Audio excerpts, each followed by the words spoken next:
اللہ اکبر۔ نومولود بچے کو اور اس کی ماں کو ایسی وادی میں چھوڑ آنا جہاں کوئی انسانی آبادی تو درکنار، کوئی پرندے بھی نہ رہتے ہوں، یہ کوئی تھوڑا امتحان ہے؟ ذرا تصور تو کیجئے، کلیجے کانپ جاتے ہیں۔ لیکن حضرت ابراہیم اس امتحان کے لیے بھی تیار ہو گئے۔ تھوڑا سا سامان لیا، اپنی بیوی کو اور اپنے نومولود بچے کو لے کر کے 3 نفوس پر مشتمل قافلے نے جا کے وہاں پڑاؤ کیا۔ کچھ وقت گزارا، پھر اللہ کی بارگاہ میں سحر کے وقت اٹھ کے دعا مانگی، ربنا انی اسکنت من ذریتی بواد غیر ذی زرع عند بیتک المحرم۔ اللہ، میں اپنی ذریت کو، اپنی نسل کو، اپنی اولاد کو ایسی وادی میں تیرے آسرے پہ چھوڑ کے جا رہا ہوں جس وادی میں کوئی کھیتی نہیں، کوئی سبزہ نہیں۔ دعا مانگی، تھوڑا سا جو توشہ تھا، سامان تھا، سپرد کیا اور واپس پلٹنے لگے۔ حضرت ہاجرہ نے تمسکت بے ازیالہ، آگے بڑھ کے دامن پکڑ لیا، کہا اس تنہائی میں، اس بے آب و گیا وادی میں چھوڑ کے ہمیں اس وقت کہاں جا رہے ہیں؟ کیا جواب دیتے؟ خاموش ہو گئے۔ تھوڑی دیر گزری، پھر قدم اٹھایا تو پھر بیوی نے دامن پکڑ لیا اور حضرت ہاجرہ بولی، اس وادی بے آب و گیا میں ہمیں چھوڑ کے کہاں جا رہے ہیں؟ حضرت ابراہیم کوئی جواب نہیں دیتے۔ ذرا تصور کیجئے، آپ بھی صاحب اولاد ہیں۔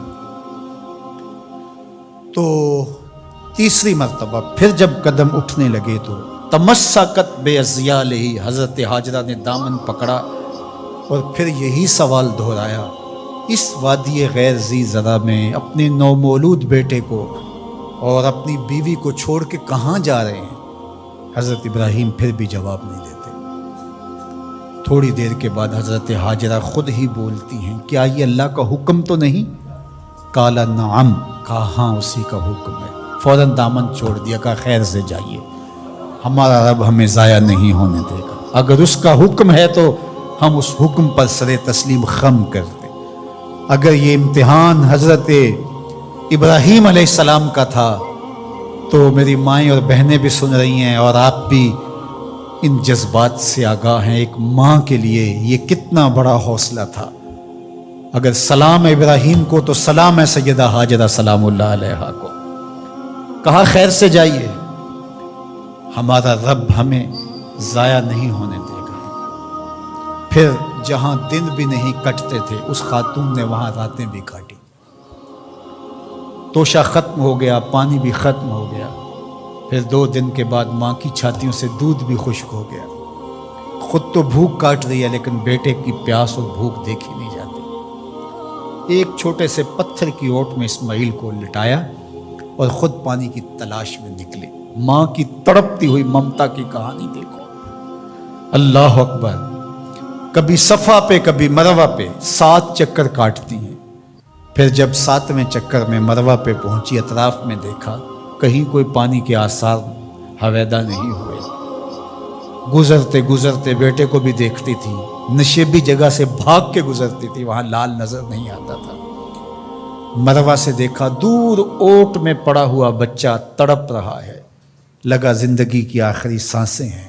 مروہ سے دوڑ کے جو ہی قریب آئیں تو منظر بدلا ہوا تھا۔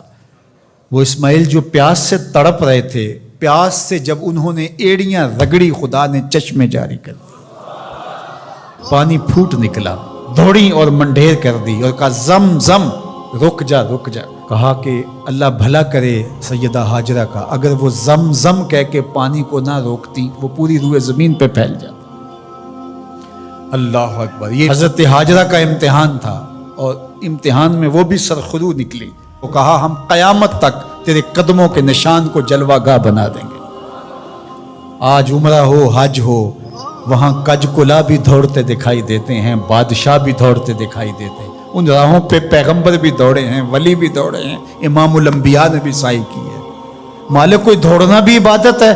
کہا جن راہوں پہ میری بندی دوڑی ہے قیامت تک ان راہوں کو جلوہ گاہ بنا دوں، اور ان پست قامت پہاڑیوں کو میں اپنی نشانیاں قرار دیتا ہوں۔ ان الصفا والمروہ من شعائر اللہ، یہ اللہ کی نشانیاں قرار پائیں، عزتوں کے نشان بن گئے۔ اللہ اکبر۔ یہاں ایک ماں اپنے بیٹے کے لیے بے تابانہ دوڑی تھی۔ اچھا، راستے کے اندر نشیبی جگہ سے دوڑ کے اس لیے گزری تھی کہ وہاں بیٹے کا چہرہ نظر نہیں آتا، اور یہاں ماں بیٹا اکٹھے دوڑ رہے ہوتے ہیں، حکم ہے بیٹا دوڑ کے گزرے۔ اس لیے کہ اس ادا کو ادا کرنا ہے. وہ تو پانی کے لیے بار بار ادھر ادھر جا رہی تھی، حاجی کی بغل میں پانی کی بوتل ہوتی ہے پھر بھی دوڑ رہے، پانی کے لیے نہیں دوڑ رہا، حاجرہ کی سنت کو ادا کر رہا ہے.